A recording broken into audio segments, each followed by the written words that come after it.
Okay, we are back. I want to thank everybody that joined me for the last stream. I don't know if you're still here, but we're going to talk a lot about the state of the Democratic Party.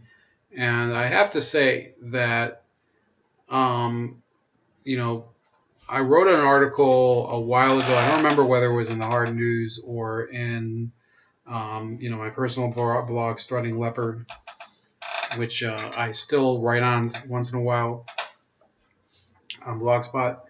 But one of the flaws of the Democratic Party was that it tried to be a big tent party for many years. And in fact, are all the ideas that the Democrats advocate for bad? Well, I mean, in my opinion, I can't think of one that isn't bad. But the reality is that there is a legitimate need for an alternative to the Republican Party in the U.S., even if it has to be a left-wing party. Look, not everybody can agree with the Republicans or people, left-wing right-wing independents like myself who don't necessarily like the Republican Party for a variety of reasons. We still recognize the need for a democratic system. And yet there's people who still believe, the Democratic Party is not really, there's no need for them. Well, okay, if you want to say that, let's concede that. But there still has to be an alternative to, we can't have a one-party state. And at the present, we do have Republican control over both houses of Congress, as well as the Supreme Court and the presidency. And yet, the country is pretty far from being perfect. That being said, the reason for that, and Jimmy Dore is one of the people who is willing to say that, is that the Democrats have basically been very dysfunctional over the past few years. Let me see if I can get the right moment here. Sorry. So we're going to play this clip from Michelle Wolf first, just to get this out of the way. I don't know if you guys saw this, but I think if you watch this clip, it sort of shows you how the mainstream Democratic Party is really out of touch, because this is their concept of what comedy is. This is what their concept is of how to attract people. Look, I get it that there's people who believe in the woman's right to choose. This is not how you're going to convince people of that. A lot of people will probably look at this and say, no, I think I'm going to. And by the way, you can see people in the comments. We'll go into the comments later and their reaction to this. And this is on the Decider, which is not a right-wing website. It's pretty much just a website where people look at reviews of Netflix and other entertainment shows. People were pretty much, they were livid over this. Supreme Court Justice Anthony Kennedy recently announced he is retiring effective July 31st. And although it's great for his wrinkly head, it could be catastrophic for reproductive rights. Because it's almost certain that Trump will try to replace him with someone who would overturn Roe v. Wade. It's so ironic that Trump could be the guy that ends legal abortion. That dude has been responsible for more abortions than the invention of back alley. We were originally going to use coat hanger. And before that, stairs. Just letting you in on the writing process. Look, access to abortion is good and important. Some people say abortion is killing a baby. It's not. It's stopping a baby from happening. It's like Back to the Future and abortion is the DeLorean. And everyone loves DeLoreans. Their doors open like this. Yeah, those jokes are, I understand that people have a freedom of speech, but she's just a weak comedian. She is. This is regardless of the whole viewpoint. There are liberal comedians, by the way, that are very good. Louis Black, by the way, I still consider him one of my favorites. Bill Hicks, a flagrant, flamboyant atheist, amazing comic. George Carlin, I would say George Carlin doesn't really fit into any side of the aisle. I know, for example, Just My Stupid Opinion considers him a great comedian. I think he is. You know, I think it's undeniable that George Carlin is one of the greatest comedians of all time. He's probably in the top 3. You know, Richard Pryor would be up there, and then you would probably have, you know, who else would be there? Rodney Dangerfield, if you want to throw it. My personal favorite is Norm Macdonald, but you know, look at this delivery here. And I know some people call themselves pro-life, but pro-life is a propaganda term that isn't real, like healthy ice cream and handsome testicles. Get the terminology straight. First of all, these people are anti-abortion, which means they're anti-woman. If these people were actually pro-life, they would be fighting hard for health care, child care, education, gun control, and protecting the environment. So these are not jokes. They're basically stating, you know, they're stating basically her positions. They're not stating actual, it's not a joke. This is not a comedy routine.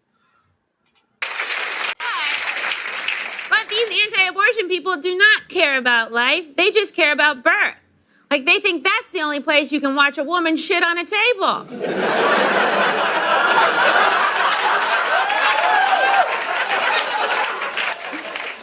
About 1 in 4 women by the age of 45 have had an abortion. And it's weird that I learned that on a Snapple cap. But it is true, which means abortions are super common and the stigma is bullshit. One of the original slogans for the women's movement was abortion on demand. And that's exactly what it should be. As easy and safe as pushing the on-demand button in the middle of your remote to order Paddington 2. Actually, abortion might be safer because that little guy will steal your heart. Yeah, this is basically ripping off John Oliver. This is the same as John Oliver's show, except she's not nearly. By the way, John Oliver, I used to be a much bigger fan. This guy is. I mean, this woman is basically intolerable. She has like no, no charisma whatsoever. I just got texted by number 80. We're going to be talking Lakers later this week. Number 80, if you're going to tune in later, he just replied to me.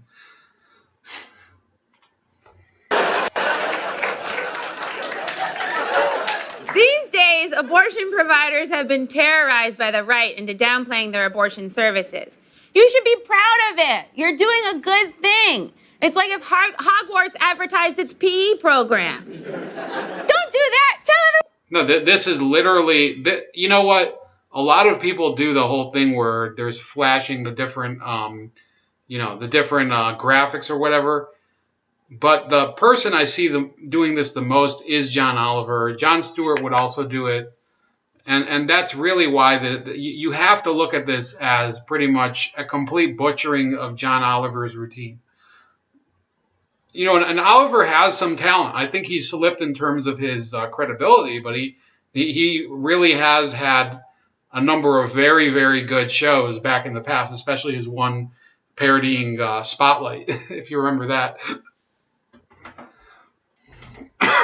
Jeffrey Allen Johnson says, I've literally never heard her before, but is it me or does she sound quite simple? This is the same woman who did the White House Correspondents' Dinner this year. So if that doesn't jog your memory, I don't know what will. But you know, she got a Netflix special out of that, and this is it. Or not special. She got a Netflix show out of that. It used to be you would get a Netflix special from it, and now they're giving shows to these idiots who do the White House Correspondents' Dinner, all because they they volunteer. They're basically given a job on a silver platter because they go up and they basically just lay into Donald Trump. And no, we're going to give you a Netflix show. What about the magic? We came for the magic. And true story, I call my vagina the Goblet of Fire. Sometimes the Chamber of Secrets. Other times... This is the... I mean, everybody knows the Amy Schumer, my vagina. The tired joke. Nobody cares. I mean, it's a dead joke. That's one of the reasons that the whole women aren't funny movement in comedy has been able to sustain itself because of comics like her and Amy Schumer. Hagrid.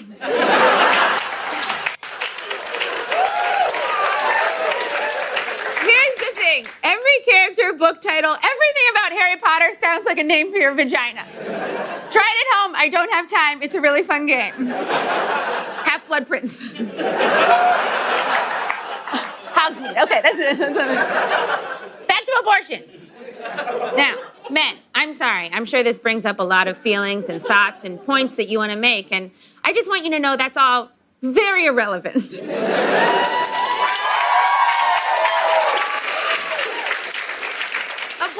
are a woman's right, and I know acknowledging that is hard for some of you because that would mean you'd also have to acknowledge that women are naturally equipped to do the most powerful thing in the world.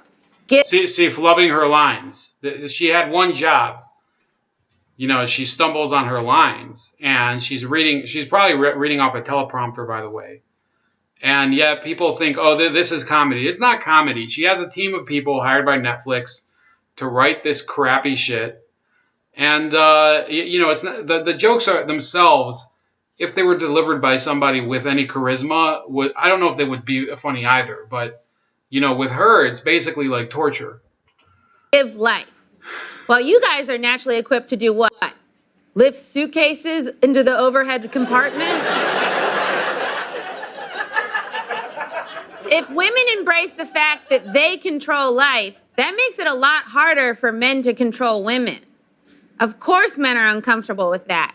They won't even let us control a little bit of Star Wars. And to be clear, this abortion... See, that joke fell flat because everybody, Star Wars was a complete bomb. The latest one with Solo. I haven't seen it. And, if you like the film, I'll take your word for it. But Solo was a bomb. And the film before it, Star Wars, what was it? Was it The Last Jedi? Whichever one it was basically panned as like feminist bullcrap. So people, she tried that attempt at a joke. Let's rewind back for 1 second, okay? Just this once.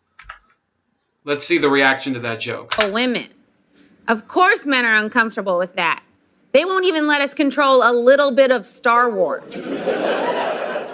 And to be clear, this abortion fight isn't for me. Ripple. I have money. I'll always be able to get an abortion.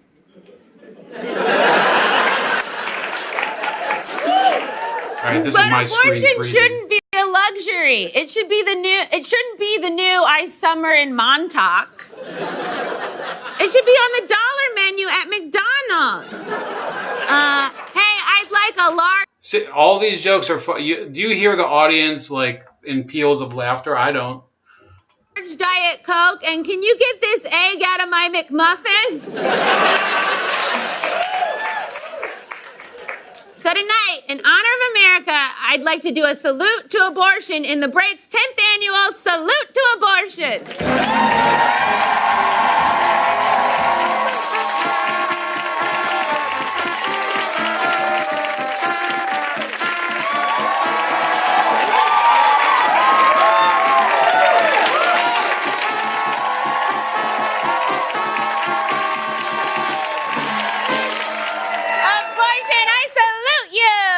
Women, if you need an abortion, get one! If you want an abortion, get one! If you're not pregnant but you think you eventually might be and want to order a future abortion, get one! If you're pregnant and you want to be pregnant, don't get one! It's up to you, and it doesn't have to be a big deal. It's actually a great deal. It's about $300. That's like 6 movie tickets. Movie tickets, a bad deal! And women, don't forget, you have the power to give life, and men will try to control that. Don't let them! God bless abortions, and God bless America! So yeah, the God bless abortions thing is kind of being thrown out. And these people who are tweeting, I don't know if they're really, they just hate her now, or whether they're coming out of the woodwork and they always hated her, but look, you can see some of these comments here. This person says, there's really something up with this woman. I mean, besides not being funny, her act appears to be about tearing down people and rejoicing at terrible things she has no real knowledge about. I don't know one woman who's told me they had an abortion who was happy or proud about it. Ms. Wolf is a low information voter. She's getting a big financial boost by the left because she's willing to say any terrible thing in front of people, but it won't last. And then what for her unhappy self? Then there's this cyan bass guitar. I don't know what the fuck this guy's point is. He says, to those talking pro-life, pro-death, etc., maybe all you idiotic pro-lifers should spend more time looking at gun control, education, childcare, etc. Take it from someone who lives in Australia. We do not have these issues you have regarding gun control and abortion, because guess what? Guns aren't legal and abortion is. Go figure. Well, abortion is legal here. So what the fuck are you talking about? Also, I think Australia has a crazy stabbing problem. They have like crazy knife crime now too, just like in Britain. So people are getting murdered there. They're just not getting murdered with guns. And then they go back, the rape and incest thing. I've never said that people with rape and incest issues should not have an abortion. Go ahead. And people are saying, oh, you're a Jesus freak or whatever. I'm not a Christian. I'm not pro-choice. This has nothing to do with Christianity. I think that, the right to have an abortion does not mean the right to have people pay for your abortion. I don't care how socially redeeming you think it is. Some of these are really recent, by the way. Was going to cancel anyways, as I am not going to watch any garbage produced by the Obamas. Now I for certain will. Such low-class garbage. So I don't know who these... purple bass guitar. I see that. Like, what they do is, Decider just assigns you, like, stupid... Like a fake screen name for this. Purple projector. Olive guitar. Absolutely sick. Not was quite tame for some of the adult content on Netflix. Grow up. The dead kids sure can't. Isn't that funny? This person says maybe the sickest display I've ever seen. I'm sort of agnostic on the idea of Roe versus Wade, but Wolf's manner here strikes me as ghoulish and evil. This is just vile. And I did like that comment because look. You have the right to be pro-choice, but that's not a pro-choice argument for example, telling men that you don't have a right to speak out on the topic of abortion. Well, Michelle Wolf, I don't believe you have an all-woman staff writing your jokes.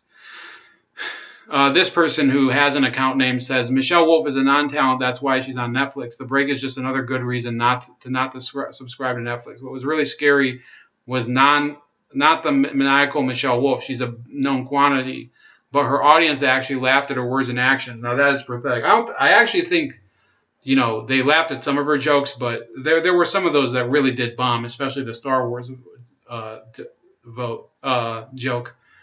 If only her mother had done so. That's one of my favorite ones, where you say, well, if you're so pro-abortion, then I'll tell your mom she made a mistake by not doing it on you. That's one of the best comebacks to that. She is almost as ugly as Chelsea Clinton.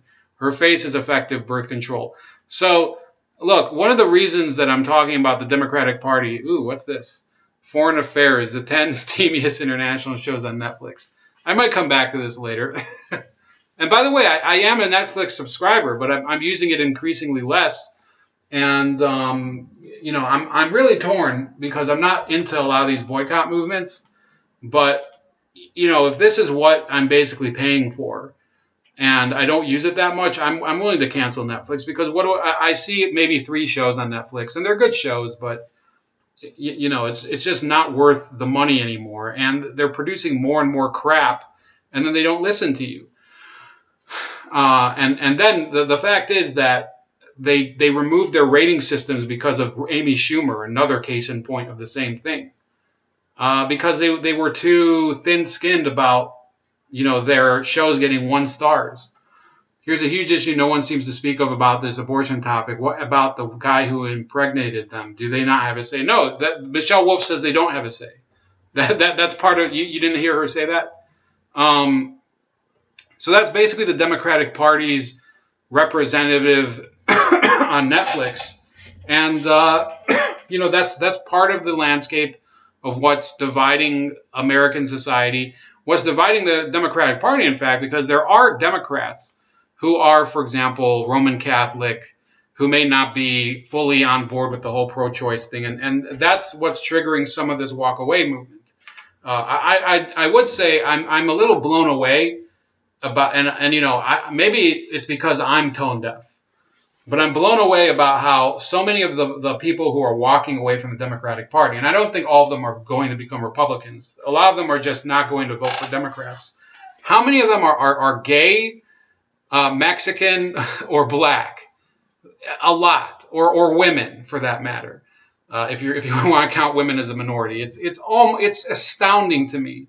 Once in a while, you'll see like a guy whose wife divorced him because she's a Democrat and she couldn't take him, you know, saying, "Oh, I don't believe in this crap anymore. It's a bunch of bullshit," you know. But a lot of the people who subscribe to that new walk away movement, hashtag walk away movement, are, you know, they're gay. I see a lot of these gay people, you know, lesbians, trannies, you know, gay dudes or whatever. And you know what? I don't think that they necessarily all belong in the Republican Party, because they're, you know, you can't have a party that believes in literally anything that you want it to. But they do deserve, you know, a party that represents their individual views more. They deserve a party with a little more open discussion. And you know what? I'm not saying this because I don't think, you know, of course, if the Republican Party wanted to open up to them, you know, they can decide that too, because I'm not a Republican. I'm an independent, because the Republicans don't represent a lot of the things I believe in. The Republicans always talk about increasing defense spending. I'm against that. So the fact is that you see further evidence that there just has to be more and more diversity in terms of political forums where, you know, there's different ideas. You can't have one party pretending to represent every single idea under the sun in a big tent, all the way from socialism to neoliberal Keynesian economics, and all the way from, you know, some of these conservative Democrats in West Virginia. You can see the graphic above. You see Joe Manchin here at the top right. This is not organized according to Spectrum, by the way. You know, I just made this. I put the satanic symbol with Joe Manchin, Nancy Pelosi, Ocasio-Cortez, Maxine Waters, and Bernie Sanders. These are the faces of the Democratic Party here, but they don't have a coherent message. Bernie Sanders' message, by the way, isn't necessarily represented by Ocasio-Cortez, and it's certainly not represented by Joe Manchin. So and of course, you know, there's the whole thing where he continues to maintain that he's an independent. I don't think that this is really independent behavior, the way he's been behaving himself in the past 4 or 5 years. But let's get to this clip of the Jimmy Dore show before we get too late. We're thinking about it. How do we get stuff done? How do we get in a position to get stuff? What do these guys know that we don't? One of them is they're rigging elections. While Democrats are talking about Russians stealing elections. All right, hold on. I think this will get through it.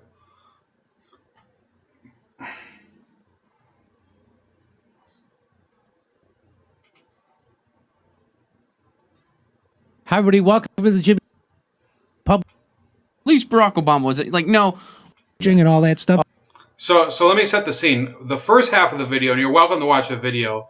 The first half of the video, Jimmy Dore talks about Evan McMullin criticizing the Republicans as corrupt because of Scott Pruitt, and that they were willing to tolerate all of his corruption because of his anti-environmental policies. And you know what? You know, if you want to make that point, I think it is a point. And I think that there is an issue with the Republicans and the environment. I don't think that the EPA necessarily protects the environment the way the Democrats think it does, but there are a lot of times when, for example, when Trump nominated Rex Tillerson, when I said, you know what? No, I'm not going to pretend to support this crap. But, you know, then they switch gears here. So you'll see what they say. Oh, voter ID, stuff like that. Yeah. Yeah, why aren't they talking about that? We know that's true. I'm with you. So, did you have something? Well, I was going to say a lot of times when people go, well, at least they're not criminals. They're not. I hate how that is just such a subtle way to uphold the status quo. Mm-hmm. Well, at least George W. Bush was a patriot. I think he genuinely cared. At least Barack Obama was. Like, no, our system's broken. The status quo is broken. It needs to be flushed down the toilet. I don't care who you do or don't want to have a beer with. Those days are over. Nicely put. So I tend to respect Ron Placone a little more than some of the other people on the TYT network of shows, or Jimmy Dore or whatever. Ron Placone, I think, is as much of a, he's as much of a sincere progressive as you can get. But unfortunately, I think he's wrong on a couple of points. Not just him, but the guy that was talking before him. With the whole voter ID thing, if you think that voter ID is meant to fix elections, steal elections, or whatever, you don't understand that even in Mexico, a country that people claim that is basically chaotic, where people flee to the north in order to escape death and persecution, they require photo ID at elections. And lo and behold, even with that requirement, a hardcore leftist won over half of the vote there in a presidential election, something that rarely happens nowadays in Mexico. I think it's been a good 20, 30 years since a candidate has won over half of the vote in a presidential election there. I wanted to do this because to point out that the Democrats are just as corrupt. Here's Nino Menendez in New Jersey, right? So on April 20th, this is from The Intercept, the Senate Ethics Committee severely admonished Senator Menendez, in a public letter of admonition, which detailed that the committee found that over a 6-year period, Menendez knowingly and repeatedly accepted gifts of significant value from Dr. Melgen without obtaining required committee approval. And so they talk about how, in this article... That's a famous scandal with Solomon Melgen. This, I think he was an optometrist or something, ophthalmologist. That might have been this corrupt doctor who basically bribed Senator Menendez over a several-year period in order to get him to squelch a number of legal charges against him. They talk about how corrupt this guy is, and then they talk about how the Democrats didn't give a crap, how Chuck Schumer and all the leadership rallied around him. And then they close the article by saying this is how calcified the Democratic Party is. They even unite behind an incumbent who was drowning in sleaze and corruption, who was just severely admonished by the Senate Ethics Committee, whose legal defense was funded by far-right figures, and who has used his senior leadership role to repeatedly join with the Bush-Cheney and right-wing GOP factions against his own party's supposed positions. Not only do they unite behind him, but they ensure that no primary challenge can even happen. They deny their own voters the right to decide if they want Menendez by making it impossible for any such challengers to raise money from funders who rely on the largesse of Democratic office holders and who thus do not want to run afoul of their decreed preferences. It's a party that lacks any vibrancy or movement. It's stilted, stifled, and ossified. They don't even allow primary challenges to rotted incumbents who have oozed a suffocating stench of corruption during almost 3 decades of incumbency in Congress, even if that incumbent has repeatedly blocked the party's own agenda.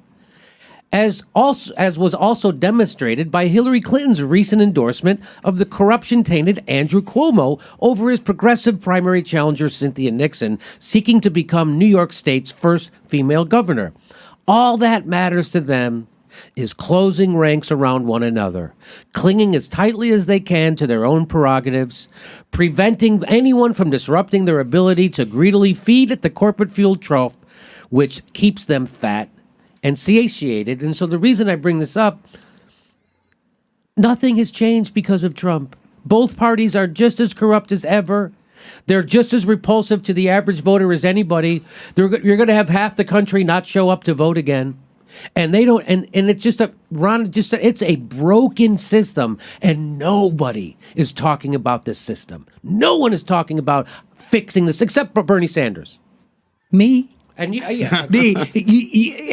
Here's the difference between the Republican and the Democratic Party in this case.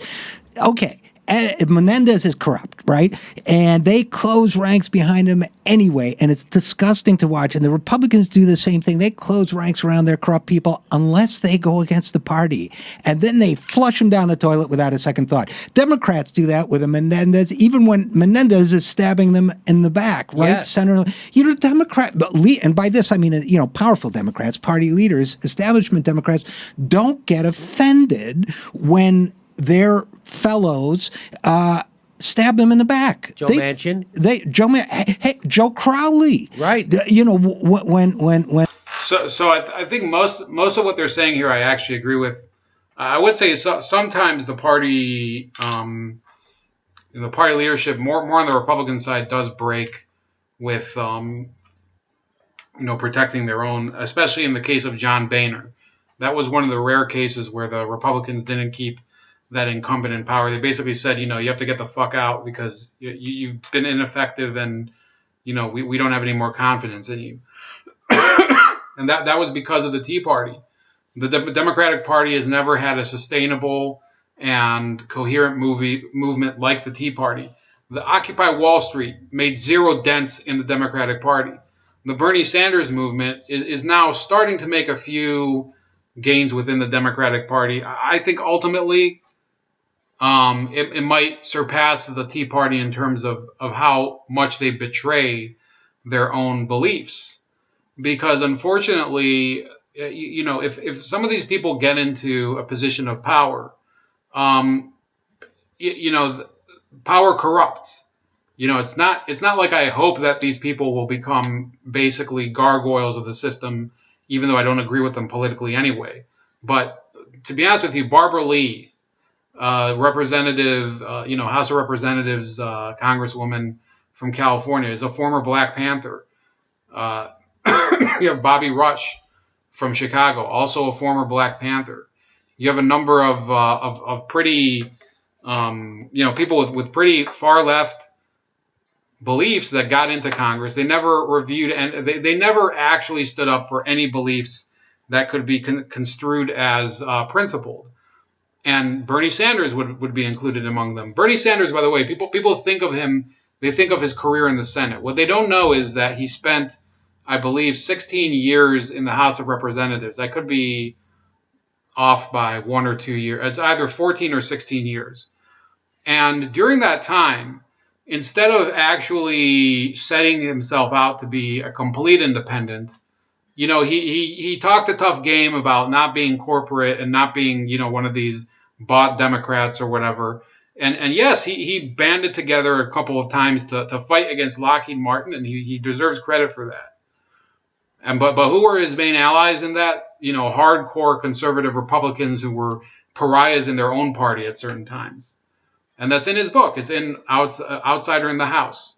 What he doesn't deserve credit for is for being a true independent when it came to dealing with the Democratic Party and its culture of corruption. Because the fact of the matter is, if you read, I think I have this book here.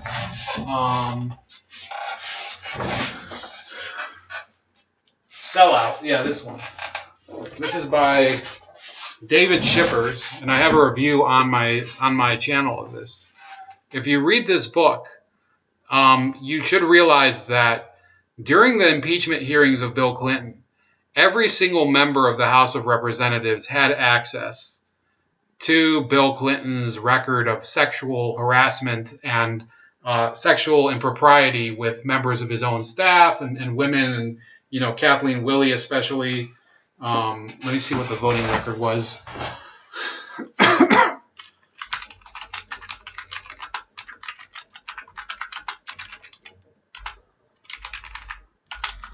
So we'll see exactly where Bernie Sanders voted on this. And even if he did vote for it, he never even, let me see here, House votes to impeach. Let me see here. So, yeah, this is the one.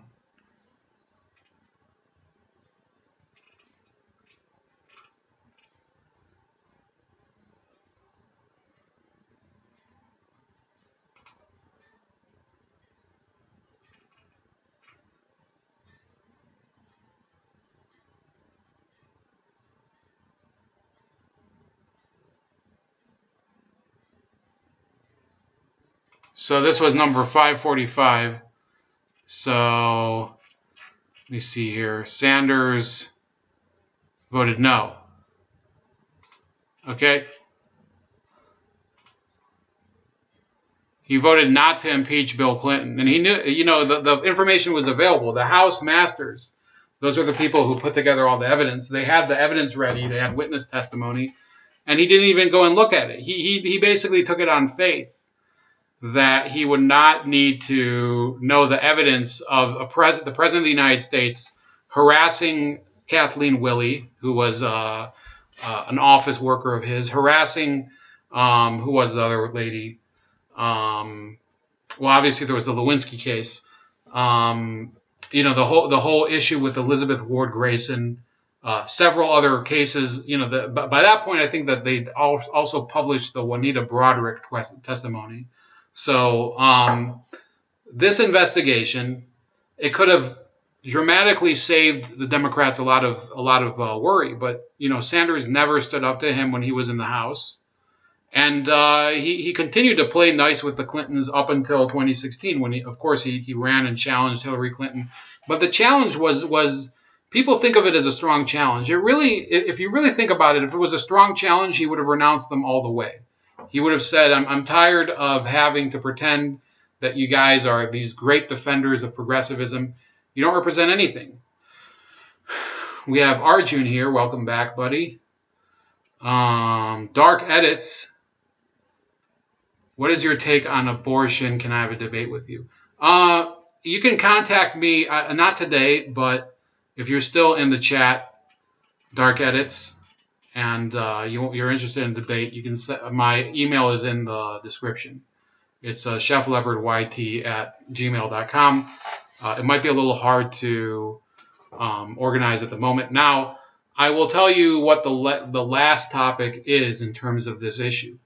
And it relates to Ocasio-Cortez, whatever you want to say, and the BDS movement and Bernie Sanders. So a lot of people who were BDS supporters, BDS is the Boycott, Divestment, and Sanctions movement against Israel. Now, I know a lot of times I say that the importance of the Israeli-Arab conflict is a little blown out of proportion in American politics, both on the right and the left. The right, I believe, focuses too much on that relationship and makes it it really is, at a certain point, I can't take it anymore, especially with AIPAC.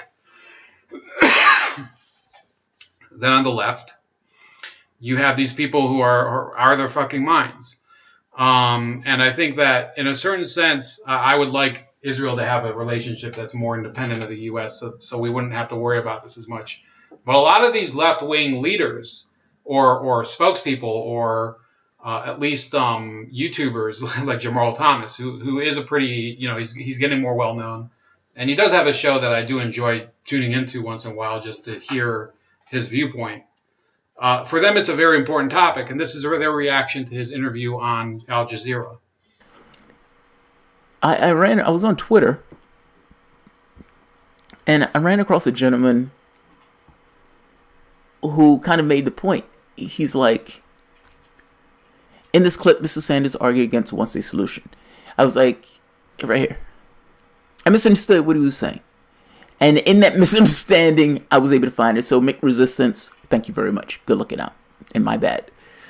I didn't say anything bad, but still, I criticized incorrectly. Sanders, talking about BDS, could not be more wrong. But let him defend himself. Not to defend Israel, but to say why only Israel. You want to talk about human rights? Let's talk about human rights. Should the UN shield Israel from criticism? No, of course not. Okay. This letter also denounces the boycott, divestment, sanctions movement known as BDS. You, in your lifetime, are a longtime proponent of nonviolent protests. Yep. This, in the eyes of many Palestinians, is the effective way to get Israel to comply with international law and respect Palestinian human rights. Do you accept that? No, I don't. I mean, look, I respect people will do what they want to do, but I think our job as a nation is to do everything humanly possible to bring Israel and the Palestinians and the entire Middle East to the degree that we can together. But no, I'm not a supporter of that.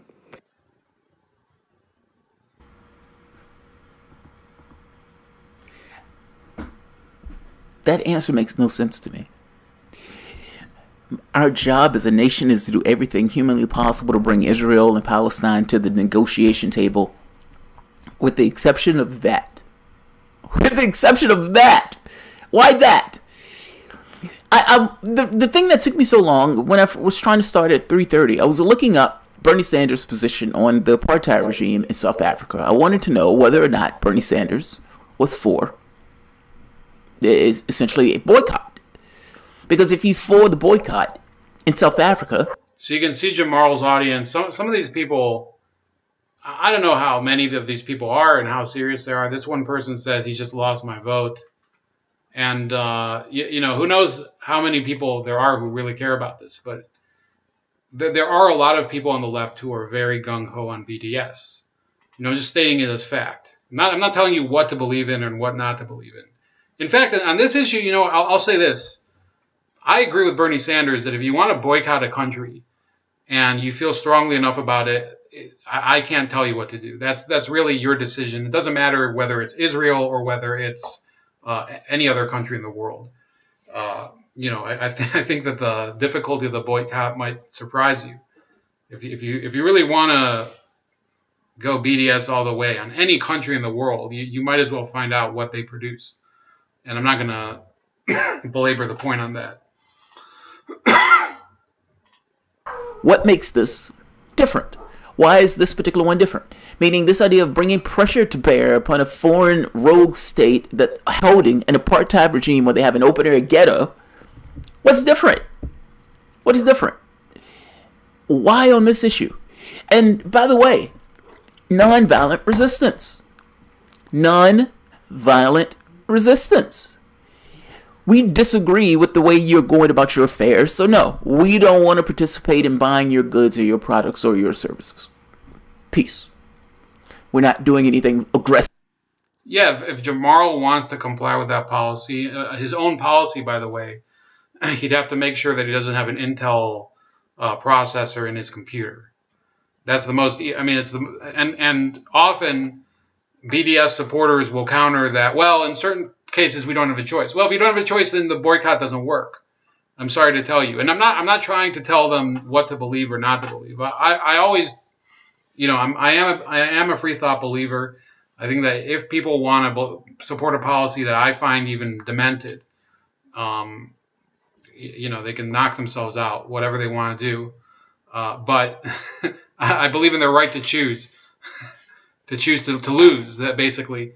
But look, this is a central plank of a lot of progressive groups, and it's going to degrade a little of Bernie Sanders' support. I don't think it's going to be multitudes. It's not going to be his entire throng of supporters, but it will start to cause an erosion among some of the more dedicated people.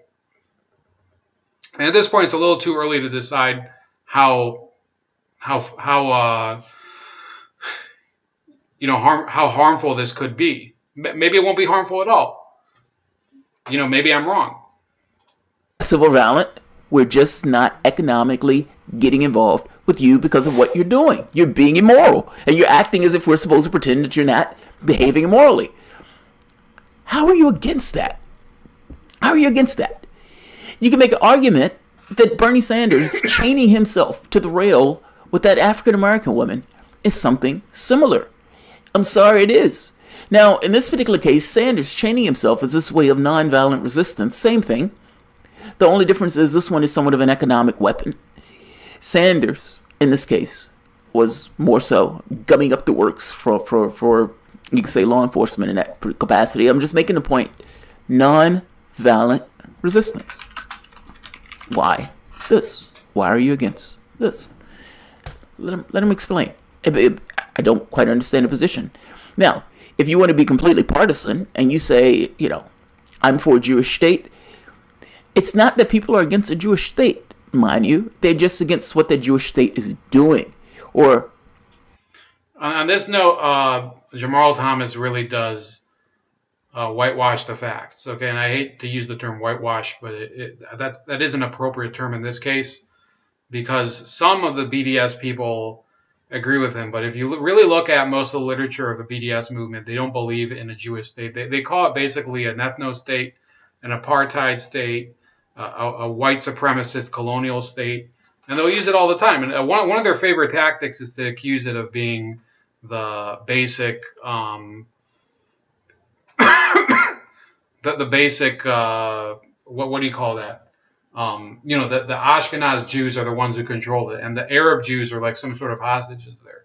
And it's a dishonest position because there was a president of the country who was Iranian Jewish.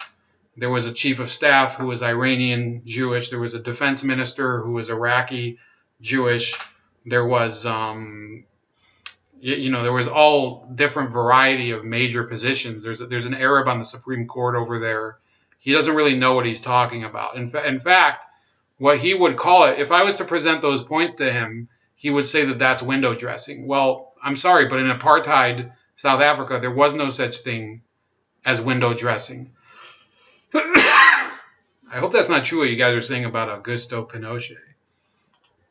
You could say, I don't necessarily believe in Jewish states or Israeli states or whatever. I'm saying this poorly. It's a long day. My point is, I don't like this idea of religious states. That's the first point. And the second point, beyond not liking this idea of a religious state. No, if he wants to be consistent about that, I called him up one time. I said, why don't you criticize Pakistan?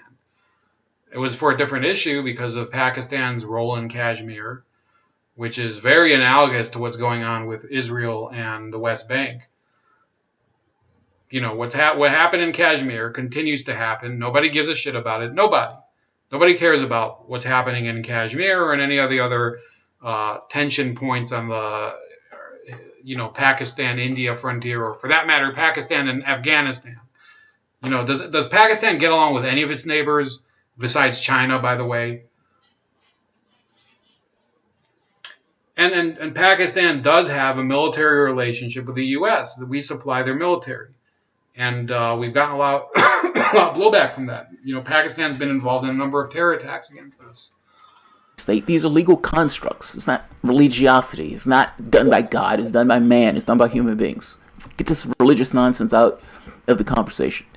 Yeah, this is a person. This is another thing that Jamarl does that is delusional. Okay, and I say that even though I do respect Jamarl because he's at least willing to listen to other people. And you guys might tell me to stop respecting him, but he has listened to people when they call him up, including me, that disagree with me. And I'm not the only one. I think there's another guy named Sylar that calls his show. That's a major, like full-on Trump supporter. But if you want to tell me that there is no role of religion, no legitimate role of religion in the Israel-Palestine conflict, then you shouldn't be commenting on it. You shouldn't be commenting on it at all. I say with, I see Arjun in the chat mentioning Kashmir, that I mentioned Kashmir. Look, with the Kashmir issue, it's an issue of ethnicity and religion. It's an issue, so to some degree, I've heard that it has to do a little with class, which I think is, probably way down the priority list. And there's other parts of India, by the way, India and Pakistan, where you have major religious conflict. There's parts of Pakistan itself where you have major religious conflict between Shiites and Sunnis, and in Iran as well. And we have to stop looking at the world in terms of, religion is irrelevant to the conversation. Okay, then go over there and tell them that, because I'm sitting here and I can hear what they're saying, I can hear what they're talking about, and you can say that it's an illusion, but it seems to be dominating the conversation over there. I don't like this idea of you have a state behaving poorly, to put it as an understatement. Let him explain himself. But I don't understand that position. I mean, ultimately, if you're being completely partisan and you say, look, I just want Israel to exist regardless, and I want it to have complete domination and advantage, and I don't want anything done that would adversely affect it in even the minor degree. Now, I think the problem here that Sanders knows is that nonviolent resistance works. That's not exact. That's very not what Bernie Sanders said. And Bernie Sanders, his sin in this case is to be not as extreme in his criticism of Israel as Jamarl Thomas is. Nick's Radio is in the chat. He says, "Nah, man, I watch Jamarl every so often. He's sharp." No, not on the issue of religious conflict. He has absolutely no concept of it. Somebody who's a militant atheist who wants to claim that religion is not an issue in terms of world conflicts is delusional. Okay, it's been an issue in world conflicts since people have woken up to the belief in anything. Okay, in every single stage of human development, religion has played a role. You can be an atheist. I'm not telling you not to be an atheist. I personally am not an atheist. I have friends who are, hardcore atheists who believe that religion is superstitious nonsense. But they never make the claim that, the Middle East, the religious issue is not really the problem. No, the religious issue is the center of the whole conflict. You see the Palestinian militants; they're not talking about these things in in the context of anything besides religious symbolism and the dedication to sacrificing oneself for the liberation of basically Al-Quds. The meaning of the word Al-Quds is the holy place in Arabic. Okay, it's not a term that is indicative of any Palestinian nationalism or anything. Now, it's been adopted by the Palestinians in particular, but if you go around the Muslim world, they speak of it in similar terms because it's a Muslim cause. Okay, I get what you're saying, Nick. I was just trying to clarify that. In that the same boycott sanction movement that took place for South Africa works. It works. And I strongly suspect that the reason he dislikes this is because of his various next answer. At the very least, these two answers, I think, play on one another. This is not... It's setting... I have to speed it up because Jamarl just goes on and on. I like watching him, but he can't... he's almost worse than me in terms of being able to get to the point. All right. Explain yourself, Bernie Sanders. Why are you against a nonviolent movement against an apartheid regime? Palestinians will say they've resisted violently, they get punished. They resist non-violently with BDS, they're also punished. June marks 50 years of occupation starting 1967. We know the occupation has no end in sight. We know that this is a government that doesn't plan on ending it.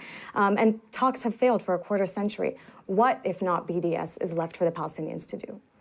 Well, what must be done is that the United States of America must have a Middle East policy which is even-handed, all right, which does not simply supply endless amounts of money, military support to Israel, but which treats both sides with respect and dignity and does our best to bring them to the table. It's increasingly evident that hopes for a two-state solution are almost dead. At the same time... Wait, I want to put a pin in that before she goes into her next question. What he said there is not wrong, per se. I mean, it is true that it will take somewhat... With the 2 points. She's completely right in the way that she phrased that question. Ultimately, this idea of fairness and even-handedness has been a charade. I mean, nobody believes that. Ultimately, you've had a United States that has protected Israel while they've stolen more and more land and as they committed atrocities. That's the reality of the situation. She's right in the way she's phrasing it. Why not a nonviolent movement against this? Now, Sanders' answer is not necessarily wrong. I think it's not wrong, but it's I know what it is. It's not what she's asking. What she's asking is something different.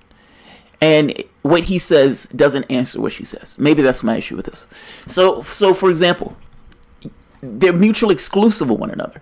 The BDS movement can exist whether or not the United States does what it does. What Sanders'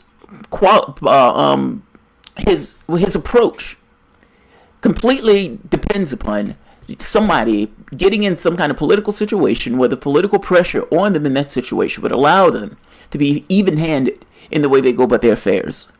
Good luck. It's nuclear weapons, the other side. Not so much. Not so much.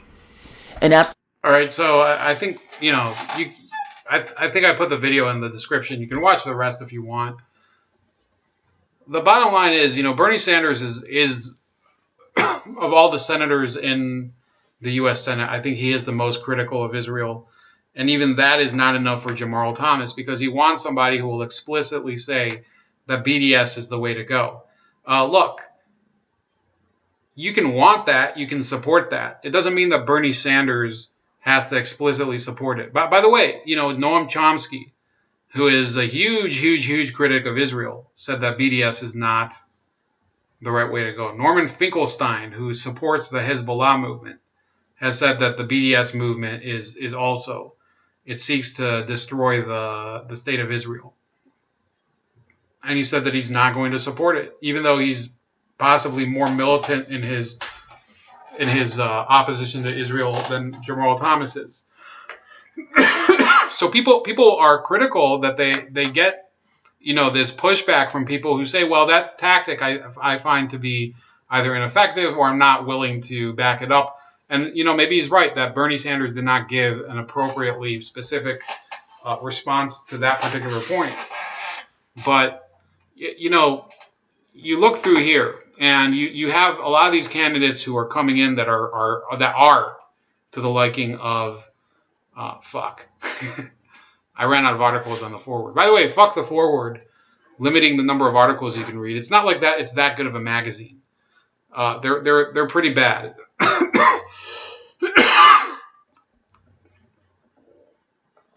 So I have to enter my email in order to. No, I'm not going to get automatic emails from you. But this article here by Bill Mullen, who is a professor at Purdue. So if you're from the state of Indiana, you're paying some of his bills, or you're paying his bills. You're paying his salary.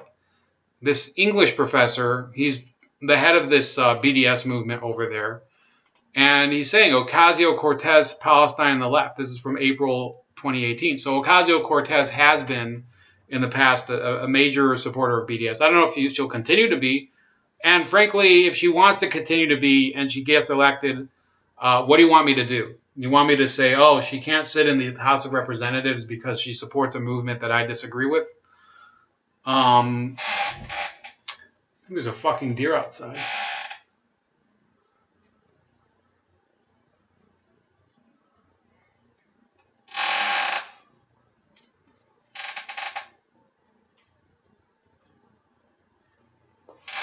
That is weird.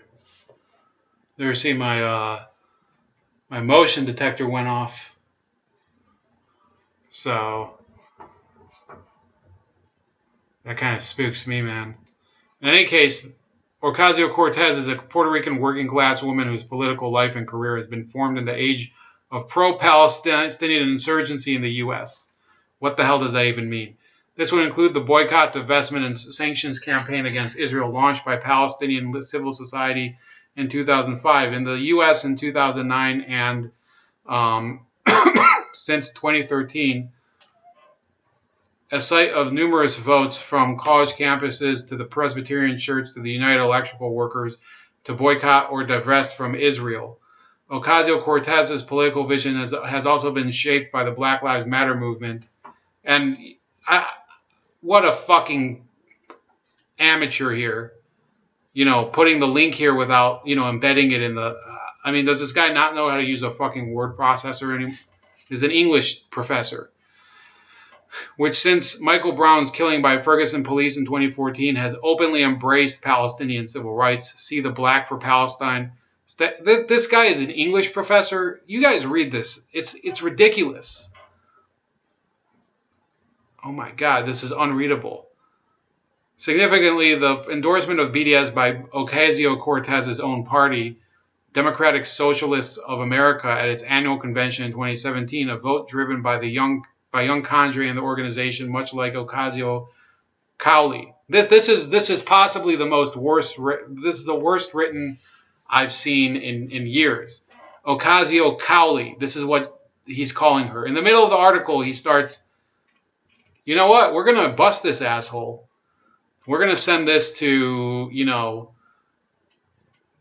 I'm going to work on this later this week. Remind me, Arjun, that this guy wrote, this is an English professor writing this crap.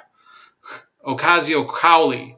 It's not even Crowley, it's Cowley. So he gets her name wrong, and then she he substitutes the last half of her name for Joe Crowley's name misspelled. So her opponent's name misspelled. Unbelievable. Look at this. That deserves a highlight. See that? Have been well to the left of even the figurehead of the Democratic Party's left flank. Our revolution. Bernie Sanders. I don't know what the hell he's doing here. After Israel gunned down dozens of protesters during the Great Right of Return March. Is he using a period there? Or Ocasio-Cortez tweeted, "This is a massacre. No state or entity is absolved of mass shootings of protesters. Democrats can't be silent about this anymore." Ocasio-Cortez has also openly criticized the Trump administration move of the U.S. Embassy to Jerusalem, where 60 people died, she tweeted. Perhaps the most significant self-explanation of Ocasio-Cortez's criticism of Israel came in the explanation to Haaretz of why she tweeted about the massacre of the Great Return March. Asked why she chose to post the tweet, Ocasio-Cortez compared the Gaza protesters to civil rights activists in the United States. Yeah, the civil rights activists, Martin Luther King was really packing the meat cleavers on the way to Selma. Yeah, you can see meat cleavers and incendiary kites. You're being haunted by ghosts of HRC. Watch out, Danny Knapp might have come to eat you, LOL. I know that Ryu was asking if I'm subscribed to Danny Knapp's channel. No, but once you click on one person's video and you watch his video, it comes up in your feed again every time they show it, even without a subscription. So believe it or not, I sometimes fail to get notifications from creators that I am subscribed to, and yet I for whatever reason I get videos from Danny Knapp or from CNN or from CNN fat ass Brian Stelter, same garbage but different viewpoints. So no, I'm not subscribed to Danny Knapp. But yeah, I am afraid he's gonna eat me one day.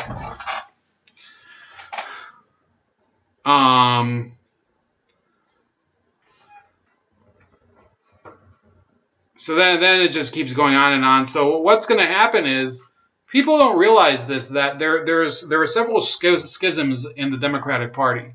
There's here Representative Maxine Waters owed an apology from top Democrats for not protecting her against unwarranted Trump verbal attacks, nearly 200 black female leaders say. Well, you know what? Sometimes Maxine Waters says stuff that even Democrats don't know how to defend. I mean, here we go. Between the president and Democratic Congresswoman Maxine Waters is raising more questions about a loss of civility in our politics. Waters says the president has mischaracterized her recent comments about harassing Trump administration officials. Well, here's what she said in her own words. If you see anybody from that cabinet in a restaurant, in a department store, at a gasoline station, you get out and you create a crowd. And you push back on them. And you tell them they're not welcome anymore, anywhere. Well, the California Democrat isn't getting much support from congressional Democratic leaders. Senator Chuck Schumer, is now denouncing what Waters said. But no one should call for the harassment of political opponents. That's not right. That's not American. Calling Waters an extraordinarily low IQ person and warning, be careful what you wish for. He also claimed Waters called for harming Trump supporters. Last night, Waters said she hasn't called for anyone being harmed, and she said that she believes in peaceful protesting. Okay, so hopefully just mute this so it doesn't come back. Look, now there's this, it says here, black female leaders and allies are blasting House Minority Leader Nancy Pelosi and Senate Minority Leader Chuck Schumer for what they see as their failure to protect Representative Maxine Waters from unwarranted attacks from the Trump administration and others in the GOP. So I don't know where this letter is or whatever. And I don't see a lot of people, I don't see anybody undersigned that I can pay attention to.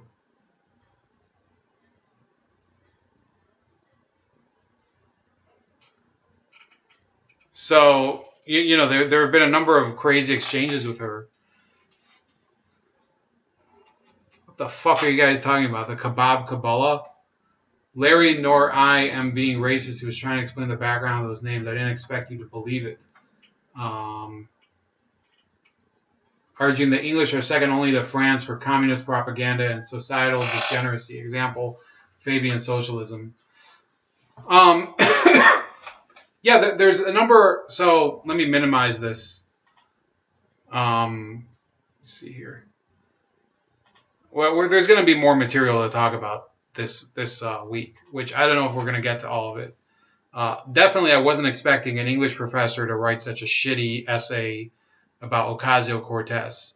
But the bottom line I'm trying to explain here is, why did I call this the Dividocrats? Because the Democratic Party, you don't know what their face is. You have the mainstream face of the party, which is people like Pelosi and Schumer and, their media darlings like Jimmy Kimmel and Michelle Wolf and Amy Schumer and, who else? John Oliver, like basically all the whore Hollywood people. John Legend, Michael Moore, I think Joss Whedon is one of those. All those people, they're completely oblivious. They don't actually believe in anything about anything. They're just there to complain. So I'm not really seeing them, leading the party out of its current wilderness, because if they wanted to do that, they would be listening to the other people in the party. Then, of course, you have the people I see here in the top right, like Joe Manchin, that you could make the argument they don't even belong in the party anyway, because Joe Manchin is basically just a corporate whore. And I think you don't have to be a progressive to know that. You don't have to be a conservative to know that. He is a corporate whore. He just is. So you have a media whore, like the mainstream Democrats, and then you have Joe Manchin, who's a corporate whore of a different type. Then you have Maxine Waters, who's basically dividing the party in a different way, racially. And, the sniping attacks between her and Schumer and Pelosi are just going to get worse as the election gets closer, because I don't think that she can control herself anymore. She's lost her marbles. And then you have another faction with Bernie Sanders, which is, the more concrete and well-developed progressive tendency. They believe in Medicare for all. They believe in free education for all. They believe in breaking up the big banks. Somewhat similar to the Trump trade policy, maybe a little different rejection of the TPP, strong union rights, things like that. The Sanders wing of the party, believe it or not, is the sane wing of the party at the moment, because the other wings of the party have completely lost their minds. And then you have a new wing that's even further to the left than Sanders, that is also, that he's just not enough for them. He can't satisfy their craving for more and more ideologically pure policies now. And I think it's really going to be a problem for them. So that's about it. I do have to go to sleep. But I want to thank you guys for staying up with me. And I want to thank you guys for, listening to me. And please like the video, comment below, share the video, and subscribe to the channel. And have a great night.